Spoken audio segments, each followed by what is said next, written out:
Selamat pagi Pak, perkenalkan nama saya Agus Tirandi Salamanang, NIM IPA 8 2022-025. Baiklah, kali ini saya akan mempresentasikan yaitu mengenal kinesiologi dan biomekanika.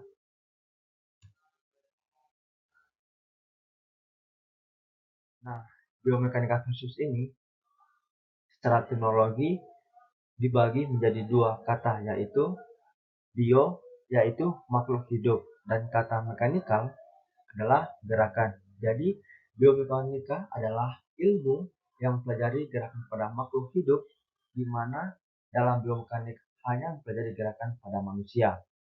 Nah, biomekanika adalah studi tentang prinsip-prinsip mekanika atau fisika yang diterapkan pada sistem biologis seperti tubuh manusia. Mencakup analisis gaya, gerakan, dan reaksi tubuh terhadap kekuatan. Contohnya yaitu gaya dan tekanan pada sendi. Maksudnya adalah menghitung gaya yang bekerja pada sendi lutut saat seseorang berlari untuk menganalisis risiko cedera. Lalu yang kedua adalah pengembangan alat bantu. Nah, pengembangan alat bantu ini yaitu misalnya desain sepatu olahraga yang mengurangi dampak pada sendi dengan menganalisis gaya yang diterima saat berlari. Lalu, kinesiologi ini adalah ilmu yang mempelajari gerakan manusia, termasuk bagaimana otot, tulang, dan sendi bekerja untuk memungkinkan gerakan. Melibatkan analisis fungsi koordinasi pada gerakan tubuh. Contohnya analisis gerak berjalan.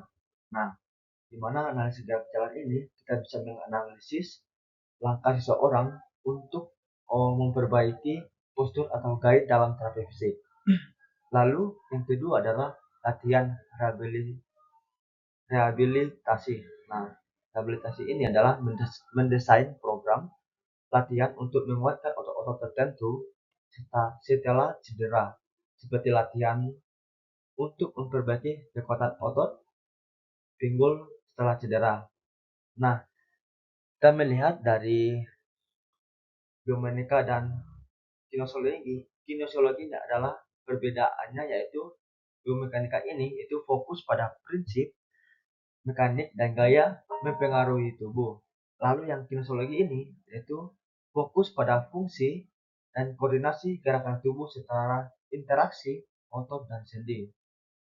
Nah, keduanya sering saling melengkapi dalam aplikasi praktis seperti dalam desain alat bantu atau terapi fisik. Dari uraian di atas, dari mekanika dan kinesiologi ini dapat disimpulkan bahwa ilmu yang mempelajari gerak yang efisien, efektif, dan aman didekati dan analisis rangka dan otot dan hukum mekanika. Lalu anatomi versus ini adalah anatomi studi tentang struktur tubuh manusia atau organisme, termasuk organ, jaringan, dan sistem tubuh serta hubungan antara struktur tersebut. Nah, contohnya itu adalah struktur jantung.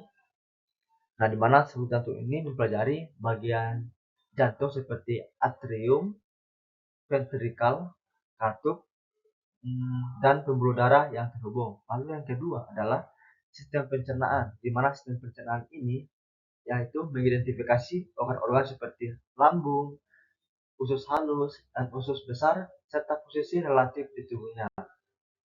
Lalu anatomi fungsional ini adalah definisikan mempelajari bagaimana struktur tubuh berfungsi dan mendukung aktivitas dan gerakan tubuh.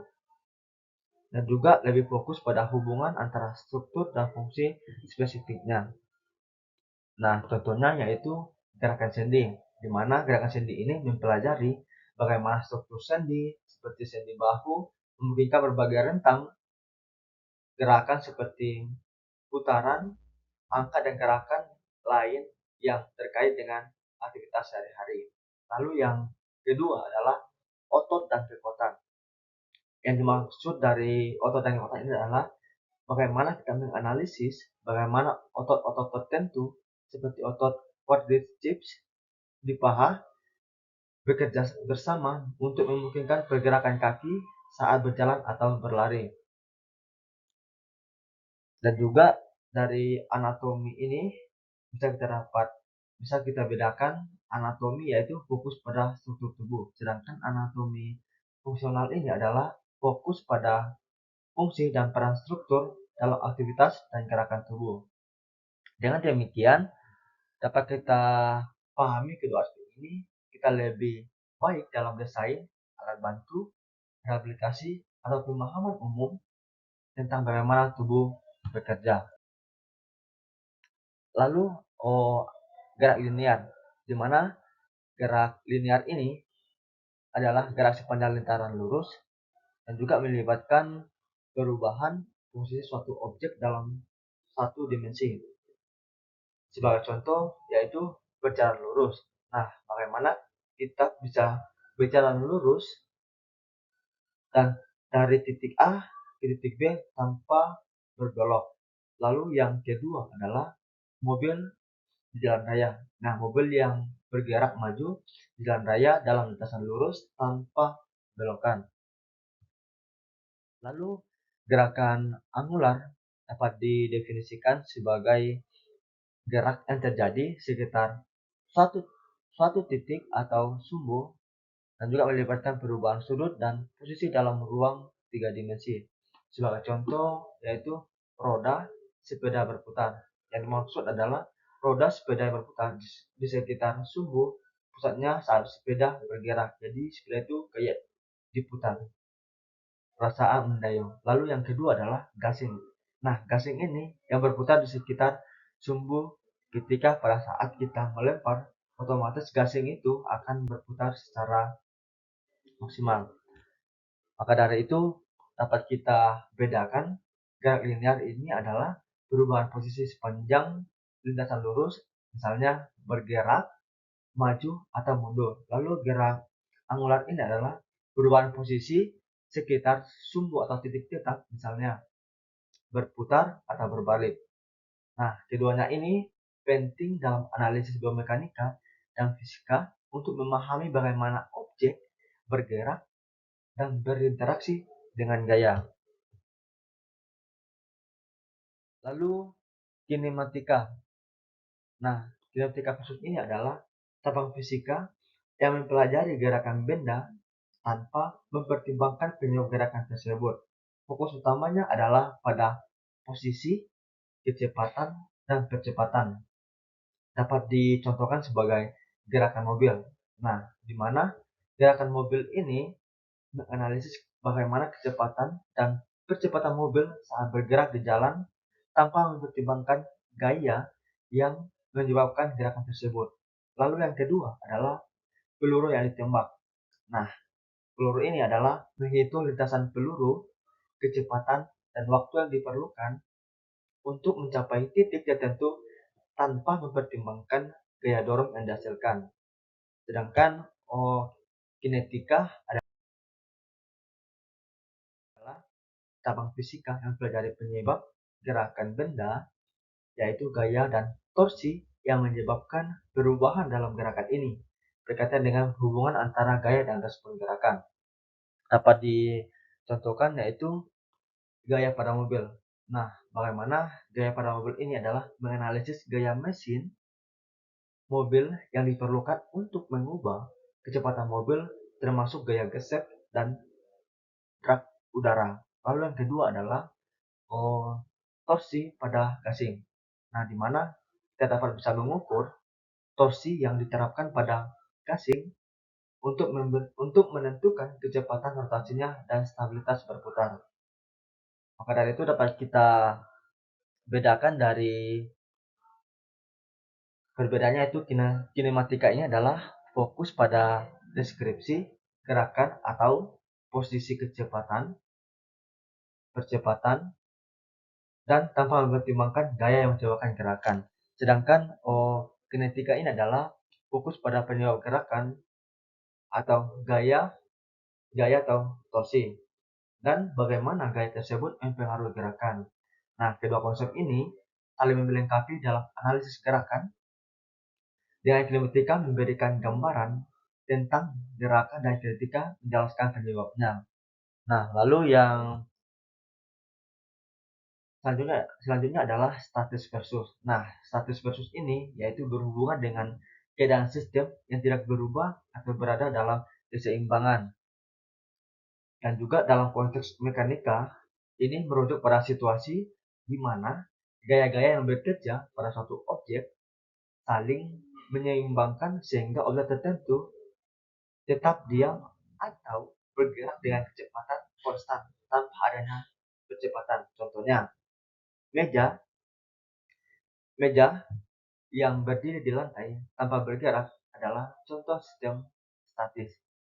Gaya gravitasi yang menarik meja ke bawah diimbangi oleh gaya normal dari lantai yang mendorong meja ke atas.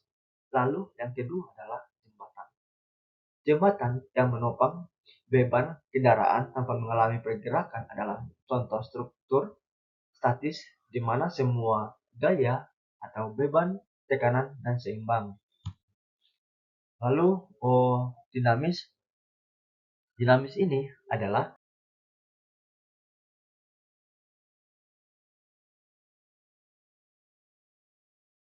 yang berhubungan dengan sistem yang mengalami perubahan, baik itu dalam hal gerakan maupun percepatan. Nah, dalam mekanika, ini mencakup studi tentang gaya dan gerakan ketika objek mengalami percepatan atau perubahan dalam kecepatan. Contohnya, mobil yang berakselerasi. Nah, mobil yang meningkatkan kecepatan saat melaju adalah contoh sistem dinamis. Gaya dorong dari mesin mengakibatkan kecepatan pada mobil. Lalu yang kedua adalah bola yang dipukul. Nah, ketika bola dipukul dan bergerak menjauh dari pemukul, ini adalah contoh dinamis bola mengalami percepatan akibat yang diterapkan. Maka dapat kita bedakan bahwa statis ini adalah berfokus pada keadaan keseimbangan dan ketidakberubahan dalam sistem di mana gaya saling menyeimbangkan tanpa percepatan. Lalu yang kedua adalah dinamis. Dinamis ini berfokus pada perubahan, gerakan, dan percepatan akibat gaya yang bekerja pada sistem. Maka dari itu, konsep statis dan dinamis merupakan bagian integral dalam memahami mekanika karena mereka menjelaskan bagaimana gaya mempengaruhi objek baik dalam keadaan diam maupun saat bergerak.